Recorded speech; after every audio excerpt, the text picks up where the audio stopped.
Good day. Glad to be with you again on the front line. I am Obiora from Abuja, Nigeria. Today on our program, we'll be looking at security challenges and national development.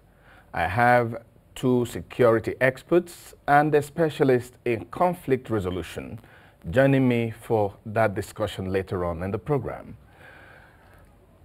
Also today, we'll be going down memory lane with Senator Chris Ngige, former governor of Anambra State, as he talks about his travails as governor of Anambra State, and that's in your own words later on in the program. We'll also be linking Enugu by phone as we look at that debate on where the next governor of Enugu State is coming from. We are talking to one traditional ruler who is also part of that agitation. But joining me now is a very special guest. He is a Muslim cleric, and like you know, we are in Ramadan, and it's my pleasure to welcome the Chief Missioner of NASFAT in Karu, Abuja. Sheikh, you're welcome to our program. Thank you, sir. Well, for a lot of people, Ramadan is a period of piety, a period of holiness, a period of reappraisal of our lives. But this year, Ramadan is taking a more important role in our lives, as almost every Muslim is praying that Boko Haram and the security challenges in the country will somehow be resolved during this Ramadan. What's the significance of this Ramadan to you as a cleric? Bismillahir Rahmanir Rahim wa salatu wa salam ala Rasulil Kareem. Ramadan is very important in many ways. As an individual, it's very important. For the government, it's very important. For each family, it's very important. Very important for us physically, spiritually, politically, in everything. It's very, very important. And this year's Ramadan, just as you've said, Ramadan is as it is, and it will remain as it is. Allah subhanahu wa ta'ala, who has enjoined us to fast during this month of Ramadan, he said the purpose of fasting in Quran 2, verse 183. Ya ayyuhalladhina amanu kutiba alaykumus siyamu kama kutiba alal ladhina min qablikum la'allakum tattaqun. O ye who believe, fasting is prescribed for you as it was prescribed for people before you. And why? La'allakum tattaqun. For you to have God fearing. For you to be able to control yourself. For you to have self-restraint. For you to be able to know what to do and what not to do.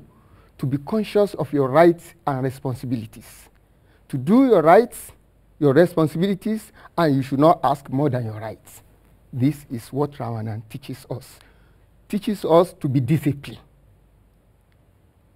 Teaches us to be self-sufficient.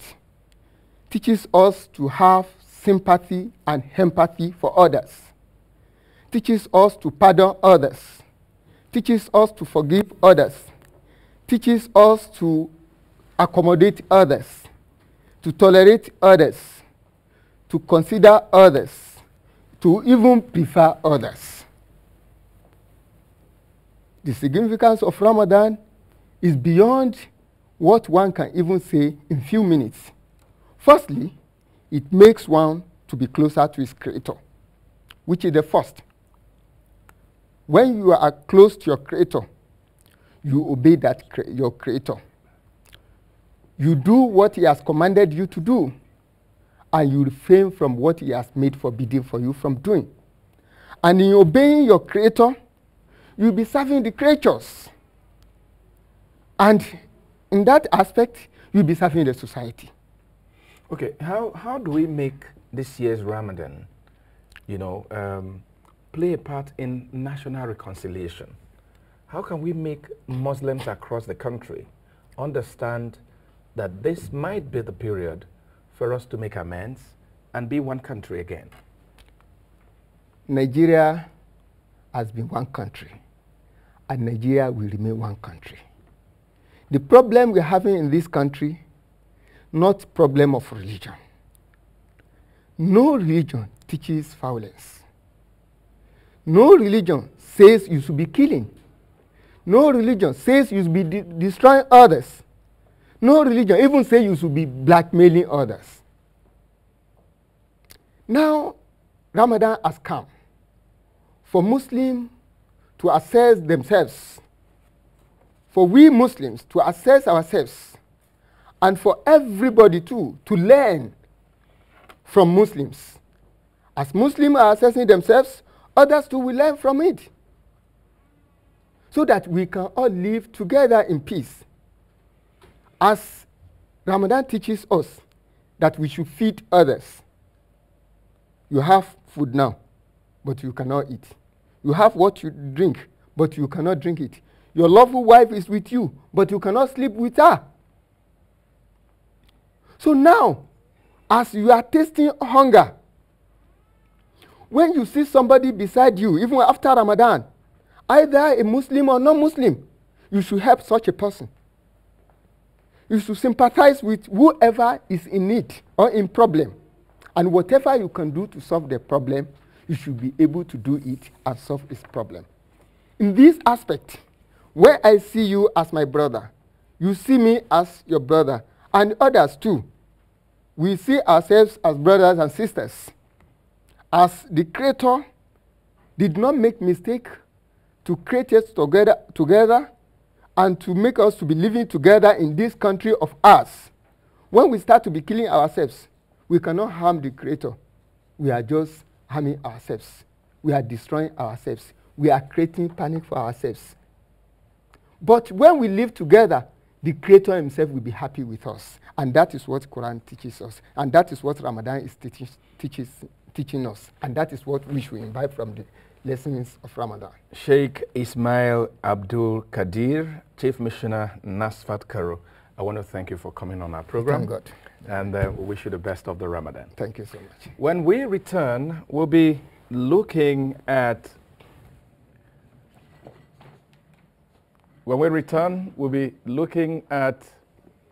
national security challenges and national development. Don't go away.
Maybe you could help me.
Glad to know you're still with us on Frontline. And joining me to discuss security challenges and national development are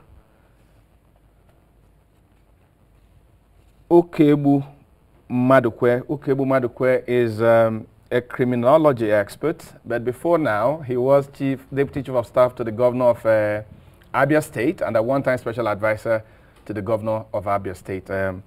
Madukwe, you're welcome to our program. Thank you.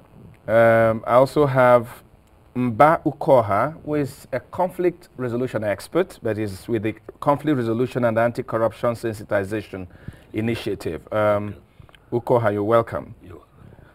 Well, Mike is a very familiar face. Mike is a security consultant and was former director of the SSS. You're welcome, Mike. Thank you very much. But before I come with my first question, let's go to Enugu State, where there's a lot of political activity as politicians, traditional rulers, citizens are all talking about who becomes the next governor of Enugu State in 2015. Actually, the issue is zoning. Is the governorship zoned to any particular part of Enugu State? And just a few days, the traditional rulers from Enugu North, Nsukka area, issued a statement supporting and weighing in and saying that the governorship should go to Nsukka and thanking the PDP and thanking the governor for their support. And I have on the line one of the members, His Royal Highness Spencer Ugwoke, traditional ruler of Obimo Nsukka. Your Royal Highness, you're welcome to our program.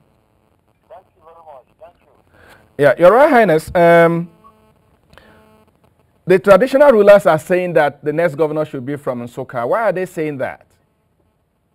Well, we're saying that because what is good for the dogs is good for the boys. We're also part of the state. And we believe that with the three senatorial issues we have with the state for the past 14 years, and then in the next 2 years, it's very tough to produce it. If our senatorial is recognized by law, our candidates should also be recognized by law. But people are saying that there's no zoning arrangement in Enugu State, that in 1998, while Enugu that produced Governor Chimaroke Nnamani, where they were contested, Nsukka contested. When Chimaroke went for re-election, Nsukka contested. When it was time for the election in 2007, while Sullivan Chime was contesting, Nsukka also contested. When Sullivan Chime was going for re-election in 2011, Nsukka also contested. So what claim does Nsukka hold to a zoning arrangement in Enugu State? Well, I want to make it clear to you. We're not talking of party. We're talking of the PDP, the government in power. Yes. Any other person, of course, there won't be. Any other person from Nsukka or from anywhere of the state in other parties has right to fight for it, but it's not going to win. The winner is from Nsukka and under the umbrella of People's Democratic Party. Okay, well, I don't think anybody is really worried about the next governor coming from anywhere or coming from Nsukka specifically. But how do we make sure that we get the best person to be the next governor? I think that's what we should be talking about. That's a very nice question. Listen, this is not what involves only politicians this time in Nsukka, Enugu North Central District. It involves with the royal fathers. We know what we're born. We know our children. Our people say, oh, my boy, we know what we're born. We know whom they are. And we want good reputation. The version of Nigeria Nsukka says, restore the dignity of man. Nsukka today wants to protect the dignity of man. We have to get the candidate that we know will not disappoint us. And he will be made the governor of this state. I hope, but people are also worried that there may be a selection this time that traditional rulers are getting involved. Are people going to be allowed to contest in a free, in a level playing ground, and people will have full opportunities to vie for that position? This is not what we are saying. The law is meant for man, not man for the law. Mm-hmm. We are there. We are citizens of this state. If you are become a traditional ruler, it doesn't remove you from being a citizen of your community or belonging to a central district or banning you from voting. The law has made it clear. This question of partisan. It's just any government that comes in power, traditional rulers are part and parcel of that government. There's no two ways about it. And as far as we are concerned, and it is the turn of Enugu North, Nsukka to produce a governor. We can't just close our eyes and watch more children, carry money, carry this. We want to bring out to Kireka. Somebody we know, someone we have confidence in. We can't keep quiet. If we bring out the wrong candidate, then we come to say, this man is not, we traditionalists were not consulted when he was born. No. So you're saying that the best candidate will emerge? Yeah, definitely. Okay, Your Highness, I'd like to thank you for your time. And that was His Royal Highness Spencer Ugwoke, traditional ruler of Obimo in Nsukka, speaking with us on who becomes the next governor of Enugu State. I'm back to the studio. I have my panel, and we want to talk about conflicts and national development. Let me go to you, Mike. Just a few days, in the last few days, we had this controversy. The special advisor to the president, who is being charged with reaching out to Boko Haram and all that, says he has a ceasefire arrangement with Boko Haram. The soldiers on the ground say they were not consulted. And just this morning, we heard that Shekau, who is supposed to be the point man of Boko Haram, is saying that they don't know any person called the special advisor to the president and all that. At this critical time that government has done so much, moving forces into the place and looking for alternative ways of resolving this issue, are we supposed to have a house that is not one, that is coming with discordant notes? Yeah, thank you very much. Let me make a little correction. I'm sure you are referring to the Minister of Special Duties, not the Special Advisor to the President. Yes, the Minister for Special Duties. Minister for Special Duties, who incidentally is the chairman of the committee looking at peaceful conflict resolution on Boko Haram issue. Now, when I heard that first announcement that government had reached an agreement, I was shocked. In fact, I granted an interview on Friday, which was published today, saying that even if the government had reached an agreement with Boko Haram, it was premature for the chairman of the committee to have come out to tell Nigerians that they have reached an agreement, because there's no concrete agreement. A lot of times, people have come up, especially one Ibu Mohammed, who claims to be the leader of Boko Haram, that they're offering ceasefire. And at the end of it, it turns out to be a farce.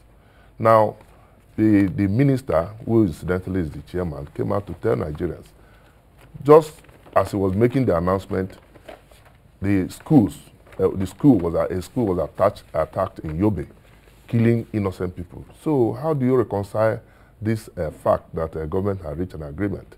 I still maintain my position that unless and until Shekau, who is the known leader of Boko Haram, makes a statement on government, there's not going to be any seriousness on part of government. I also want to note that we should not be deceived by fraudsters who claim to be members of Boko Haram, whose main aim is to actually line their pockets by deceiving government that they have gotten a ceasefire. If you know that Boko Haram itself is a group that is based on ideology, so it's going to be very difficult for the core Boko Haram members to negotiate with government despite government offer. Good intentions. Good intentions. Okay, let me go to Madukwe Ukaegbu, who is an expert in criminology. Actually, has a PhD in criminology. are we going about resolution of this Boko Haram in the right way? I mean, putting all the eggs in the basket. Are we approaching it the right way? We are not approaching it the right way. And the reason for it is the leakages, like he said. When you are dealing with a sect, you have to really know who is in charge of the sect. And the security agencies should be able to send in people who are knowledgeable about that sect. It is not something that you do in a brigandry way, you try to make announcements, because it does not help anyone to make those announcements, like he said. It is something that is done so secretively. You have to, it is almost shrouded in secrecy. It is not something that you just come out and start, naming names of who is involved and who is not involved. It is a situation whereby the people you are negotiating with will understand that you are actually negotiating with them in secrecy. And the government itself will also be negotiating in secrecy until all the T's and I's are crossed and dotted. You cannot just be announcing, because Nigerians are not interested in all these announcements. What they want to see and what Nigerians want to know and what they want to accept is peace. And for you to achieve that, it has to be shrouded in secrecy. Okay. And once the government is not doing that, or the sect is not understanding that, it becomes a debacle where somebody says something, the other person denies, I didn't say. Okay, the President's Minister of Special Duties was quoted in the papers this week as saying that, look, we have spoken with them, they are in tandem, this man has a direct line to Shekau, and we don't have any reason of not believing him. And of course, this morning Shekau says, we don't know this man. Exactly. In I think it was in 1965 or 64, when Americans were faced with the Vietnam problem, Eisenhower, who was the former president, said something about, you can't talk about negotiations when you don't know the person you're negotiating with. Yes. You don't know whether the person is willing. I hope we have the graphics, to support that quote by Eisenhower, because he was saying that you need to know who you're negotiating with. The person needs to be willing. So let me ask you, Mba Ukoha, is the environment ready for us to even start talking about resolution? Because when Mike was speaking, he said, this man is saying, oh, we have an agreement, and they killed innocent children. Are we even ripe for negotiation, or is it still time for show of force? Thank you very much. I'm happy, this thing is coming this way, and that people are seeing the real thing. At inception, some of us just felt Nigeria is dealing with Boko Haram as if Boko Haram were another nation. We're not dealing with them as a sect in Nigeria. And our main issue in Nigeria is that when there is any conflict, we just compare it with the past conflict. We don't think about the issues. It's like Boko Haram came up. They would say, give them amnesty because you gave people in Niger Delta. You are not talking about the issues. What were those people in Niger Delta? What were they looking for? What is Boko Haram looking for? Everywhere in the world, even in America, in the developed world, when an issue comes up as a conflict, you find out what is the main issue.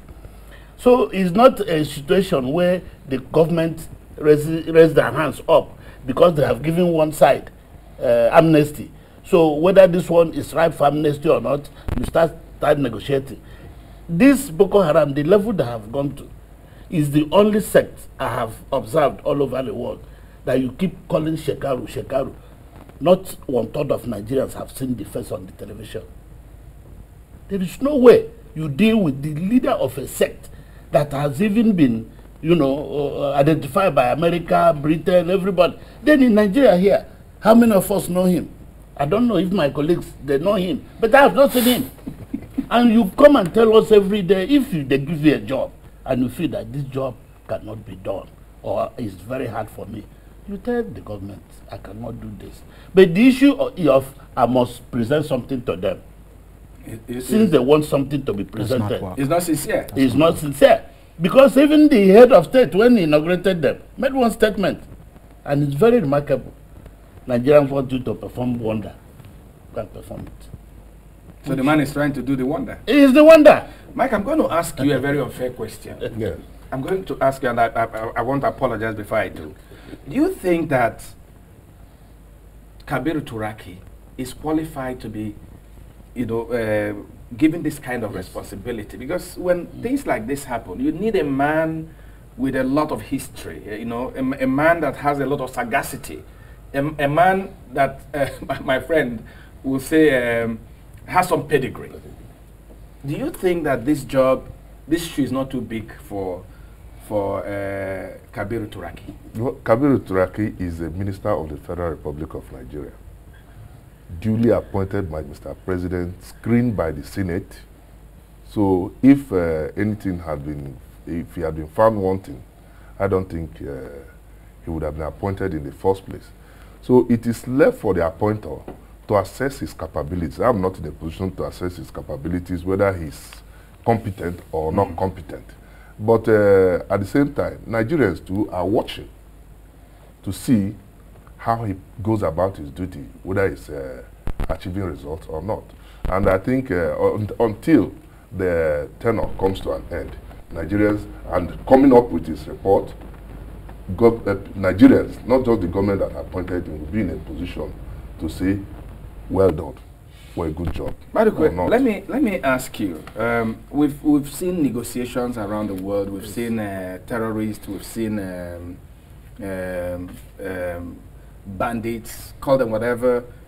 I mean, come against a country, and we've seen how some of these things were resolved. Boko Haram at a certain point said, we have a number of people that can be our go-between. Yes. Why is government ignoring these so-called go-betweens? If I have a problem with you and I say, look, I want Mike to speak for me, or I want Madukwe to speak for me, is it not fair to give me that benefit of doubt instead of going to bring people that are known, that have no links with these people, no kind of relationship? That is why you have to bring in security experts to do the work. This is not a job for a politician. It can never be handled by a politician, because the politician's motive is different from the negotiation which should be on ground. They are quite two different things. People, like you said, people are watching. It's one thing for you to appoint those who are sound in what they do. And I'm not saying that the minister is not sound in what he is doing. But people are, negotiation of this type, first of all, it's not announced anywhere. Like I said, it's shrouded in secrecy. And because of the seriousness of that negotiation, only the experts, for instance, I'm sure you've seen people who will climb a bridge and say they want to jump. It's experts that are brought in, not politicians. And those that are brought in are those that know that particular situation, how it is resolved. Because there is always a procedure. And if you do not follow procedure, like he's a former director of SSS, he knows the procedure. You cannot, it's like a rings bell in his head. Even if he's sleeping, he knows the procedure to follow.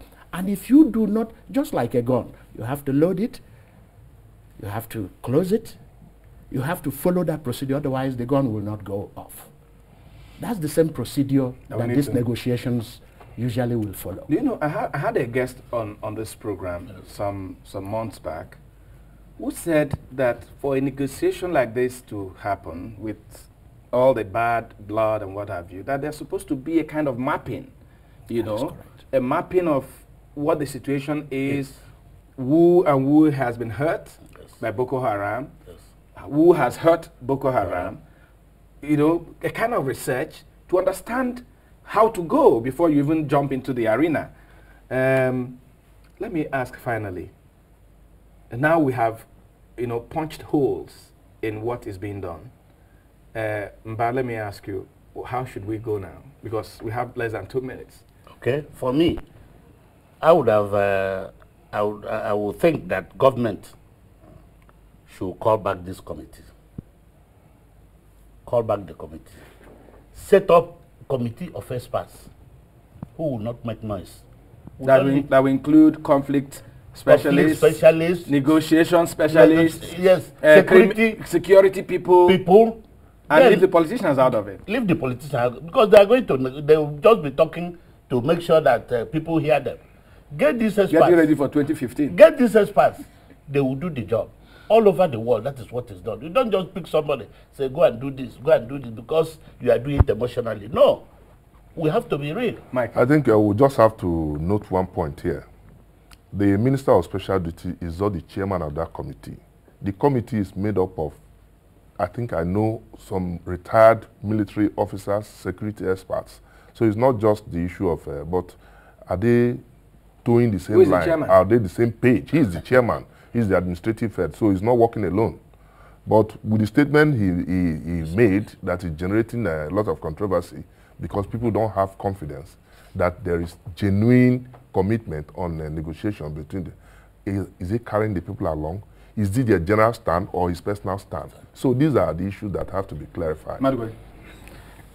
I mean, he said it all. That is the crux of the matter. If there are generals, retired policemen, and all those people who are members of the committee, it doesn't matter who the chairman is. But the opinion must count. They all must contribute to making sure that the quagmire that they found themselves in, and Nigerians also found themselves in, is resolved. Gentlemen, I must thank you. Mike, thanks as usual. Mba, thanks for coming. I hope we'll have you again. Yes. Madukwe, I think you've been hiding too much, so we need to bring you out some more. Thank you very Thanks much for coming on the program. Thank you. And when we return, we'll be going to Anambra State. There was a man who was governor. He was taken to the shrine. He was kidnapped. And he was asked not to complete his term. Chris Ngige, former governor of Anambra State, takes us down memory lane in our segment, In Your Own Words. Don't go away.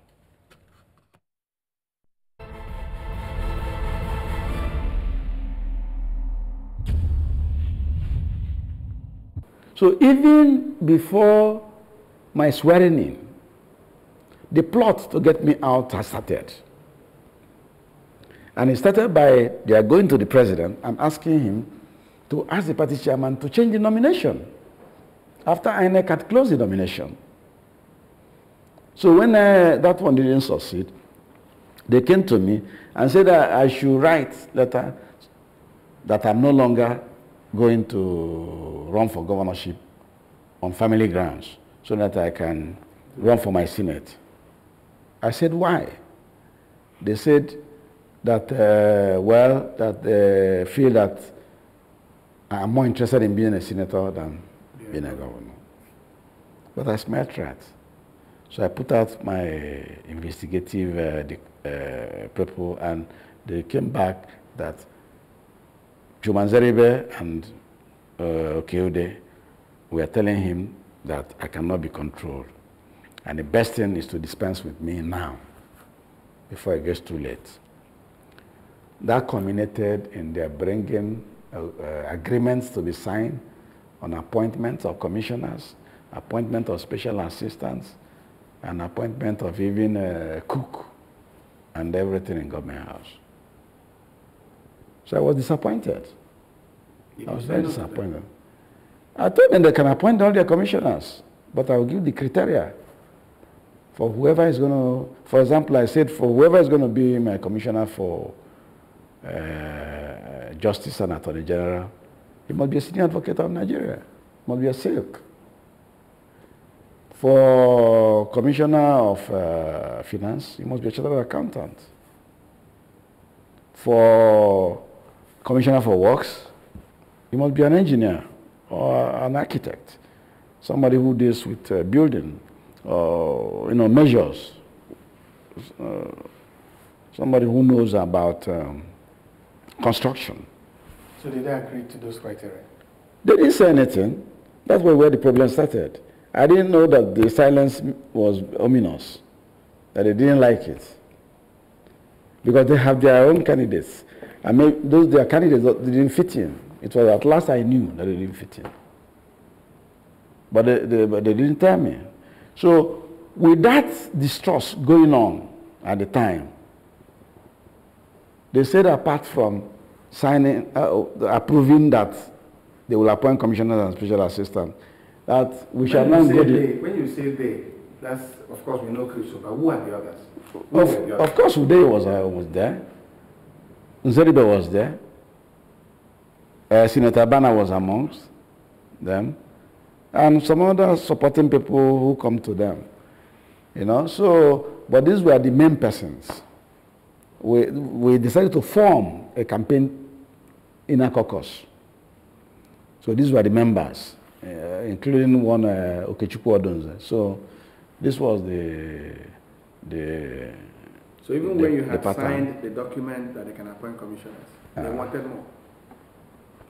They were not satisfied and they were not reassured. So they said we should go to shrine. What was your first reaction? Of course I said no. Of course I said no. It was a battle that raged on for nearly a week.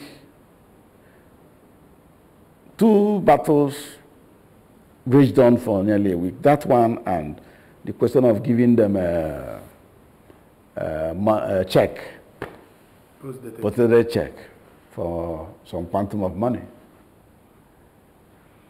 I say to them, this check it doesn't make sense to me. I give you a check, personal check. How do you cash it? They said, no, at the time in question, I will fund the account and they will take the money from the account. And I looked at it. It wasn't feasible. I said, okay. That was after a long battle. And they came by night. And you wrote the check? Of course. When I saw that they have come with one of them wielding gun, that this is a serious business, I said, okay, you wait. Let me go and get the check and give you. Because I had played them off and said, my check is in Lagos, in my house in Lagos, which actually was true. I wasn't using that check. It was a Zenith Bank check. And I had to get the check. I got it. I kept quiet. They came back and said, is this check not yet back from Lagos? This checkbook. I said, okay. This night, these people are very serious. So I read the check and gave them. But to me, it didn't make any sense. But as a gubernatorial candidate at that time, you didn't have security. How? I was an officer of the party. I had a police, 2 police orderlies. I had 2 police orderlies. But even at that was not the major issue. Because protection is in God's hand. That's what I always believe. Okay, so you wrote the check, and they now said you must go to the shrine. Yes. No, they came on with that after the check and said that they're not convinced about all these things. I say, you're not convinced, meaning what? They say we should go to the shrine. Because they felt that if we go to the shrine, and in fact, it is Nzeribe who suggested it for them, because the shrine is in his neighborhood. He is from Ihiala, but his own area of Ihiala is where you call Umwese, and it's near the portion of Okija, where the shrines are located. Of course, there are so many shrines in Okija. It's not even one. So on that night, that they insisted that I said, okay. Let's go. No, I didn't say let's go. You have to play some politics with them now. I said, we must all be loyal to ourselves. They said, yes. I said, okay. So my deputy will be loyal to me. He's going to swear on the shrine that he'll be loyal to me. They looked at themselves. I turned to Senator Abana. I said, you are coming to the Senate. You must be loyal to me as your governor. So you must swear at the shrine too. Mm-hmm. I turned to Chris Oba. I said, you are my friend. You must also be loyal to me. So you will sleep on the shrine. He said, no, he's not vying for any position. He's not vying for any position. In short, that is wrong. I said, but that put them in confusion. So the discussion ended that day in disarray on who and who will go to shrine. Dr. Okeodo was crying. But because some people supported me and said, oh, it's true, he's saying the right thing, you must go to the shrine for loyalty too. I said, you must swear loyalty to me and then swear loyalty to Chris Oba. Yes. Because we are both going to work for him. He said, no! I said, okay. So I got them there. So the discussion stagnated and we all went away. I think the next day they went and re-strategized and came again. So when I brought up the same swearing, they say, well, that only one man will swear with me. I said, who is that? They said, Chief Nzeribe will swear. I said, okay. Swear that he will be loyal to me. I said, okay, fine. Why did you choose him? He said he's going to National Assembly. And he will, so I said, all right. But it's unacceptable to me. I need my deputy to be loyal to me. Because that's what is there. He must be loyal to the government of Anambra State. And I'm the chief executive officer of the government. So that one again threw them into some confusion. So he started weeping. When he started weeping, I left. I said, anyway, give me 10 minutes. Let me come. So I went out and made some phone calls. I met to the late A.K. Dikibo. I met to my bishop. I made another one to my then parish priest who was in my town. They know about the situation because I briefed them earlier on. So Chief A.K. Dikibo, my friend, was the first to say, but do you believe in shrine? I said, no. How can I? He said, go and swear to them if the only reason why they should leave you hand, that they're bothering you too much. Spoke to my reverend gentleman. He said, well, you are not a Catholic, you don't believe in it. I said, yes. He said, and so just take your holy water and your Bible, get there, pray. After praying, whatever they say, just say that you don't believe in water. But anyway, when we got there, the thing turned out to be a different kettle of fish.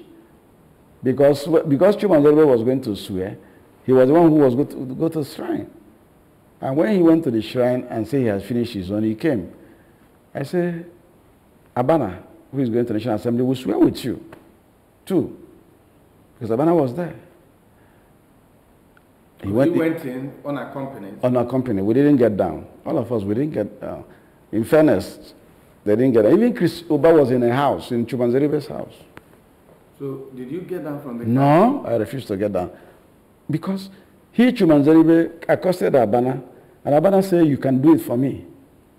And he agreed and went to do for Abana. And just went in and came out? So, when he came to me now, I said, because you have done for Abana, you also do for me. Yes. Yes. So he said, no, he will not. I said, no, you have done for somebody. He said, how about the paper that, I said, the paper is already the agreement. I have it, put it there.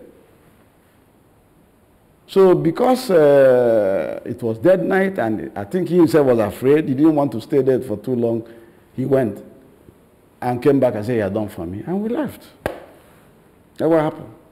So I had my Bible, I had my holy water. Were you not scared for your life? I was, 3 a.m. in the morning, I was scared. I was that scared, not scared in terms of what is going to happen there. I was scared that they can shoot me on the road and say it's armed robbers that shot me. No, I had my police guards, but they were in my car, and I took one of my cousins, my nephews, who was physically strong, in case it turns out to that. So, because that was the only way. Otherwise, they were harassing my life. But you were not interested in being governor. So did you have to go through this? No. What was the issue for you then? The issue then was that I had gotten to a point of no return. And because of the way they were carrying on, I said, okay, if this is the way this will carry on, I'll play on with them and I teach them a lesson. Yes. So you had already made up your mind? Of course, yes. I made up my mind. Against an agreement you made? There was no agreement. How can I part with money? 3 point something. People's money. They breached the agreement because the agreement we had in front of Obasanjo was that I will do good work there. That I will work there. I told Obasanjo, that's why he turned to them and said, this man who is talking like this, are you sure you are going to control him? That the man has good intention, that look at him, he's saying he will go and work there, that whatever Mbaduju has done wrong, he will do right. At the end of the day, you became governor. Yeah. And on May 29, 2003, you were sworn in as governor. Yes. They didn't want me sworn in too. What happened? Oh, yes. There was a plot to take me away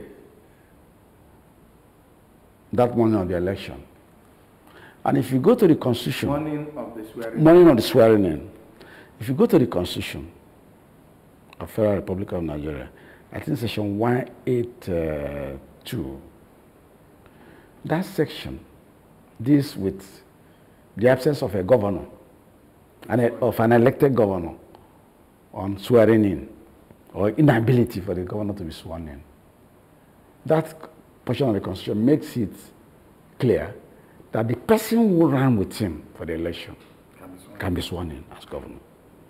If the governor, for any reason, that's the operational way. So that morning, providentially,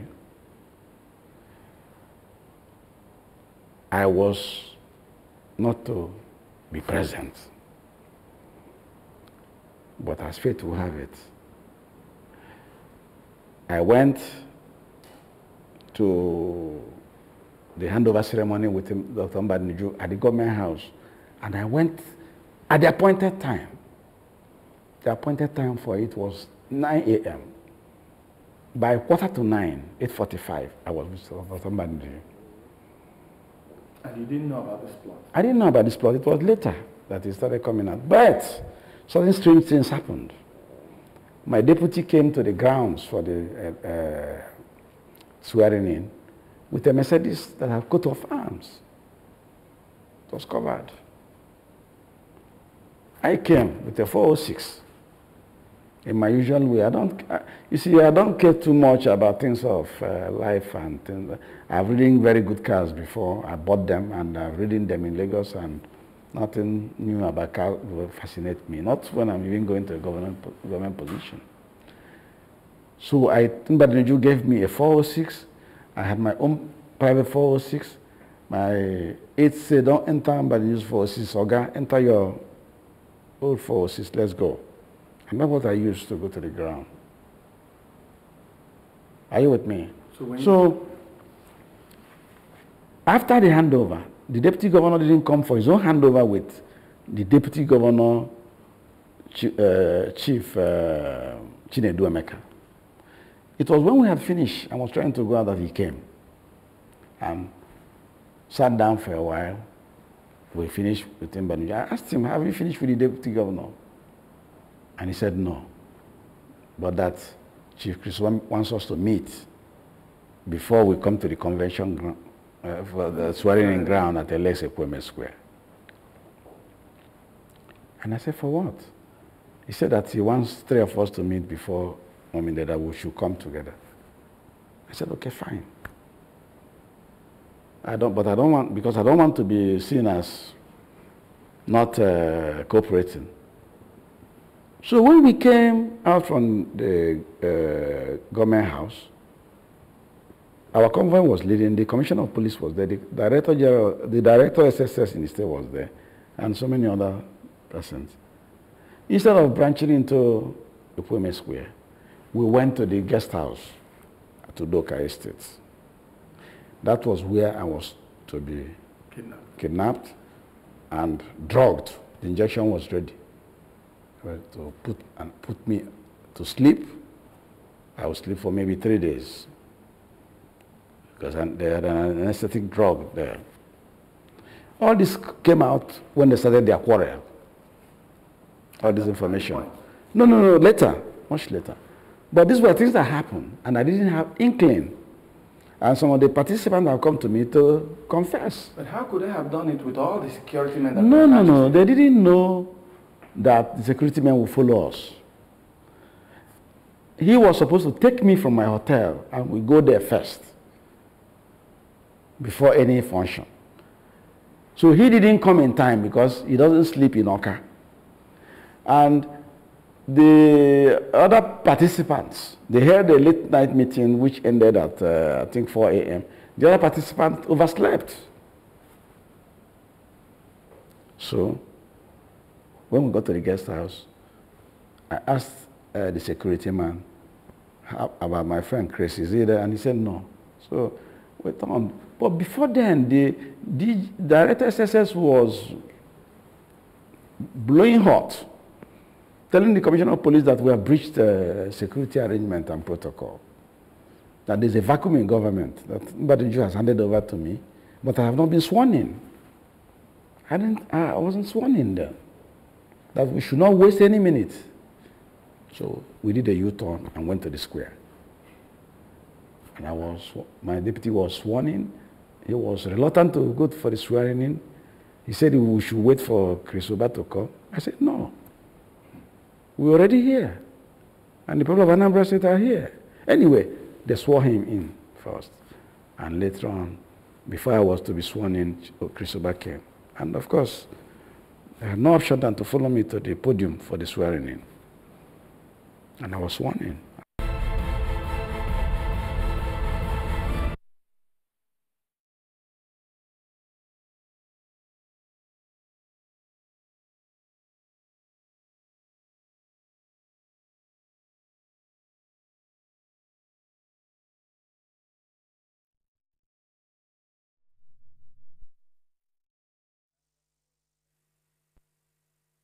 Taking us down memory lane. That's part 1. Next week, we have part 2, when he became governor and how he was kidnapped. And that's our package for today on Frontline. Thanks for watching. Obiora from Abuja, Nigeria, asking you, let's do it again, same time next week.